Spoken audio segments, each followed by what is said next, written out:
One,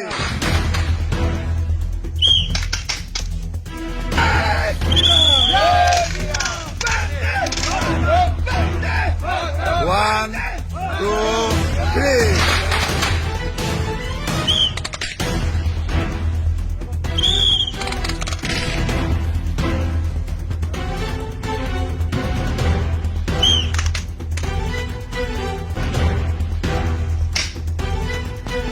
এই যে ট্রেনিংটা চলছে, এটা কিসের ট্রেনিং? কোন বর্ডারে এদেরকে পাঠানো হবে আপনারা কি বলতে পারেন? ছোট থেকে বড় বাচ্চাদের হাতে বন্দুক তুলে দিয়ে তাদেরকে প্রশিক্ষণ দেওয়া হচ্ছে কোন বর্ডারে এদেরকে নিয়োগ করা হবে। যেখানে ধর্মীয় শিক্ষা দেওয়ার কারণে জঙ্গি তৈরি হয় বলে ট্যাগ লাগানো হলো, আর আসলেই যেখানে অস্ত্র হাতে তুলে জঙ্গি ট্রেনিং দেওয়া হচ্ছে তার বিরুদ্ধে কেউ কেন কিছু বলছে না, এটাই আমার মাথায় আসছে না।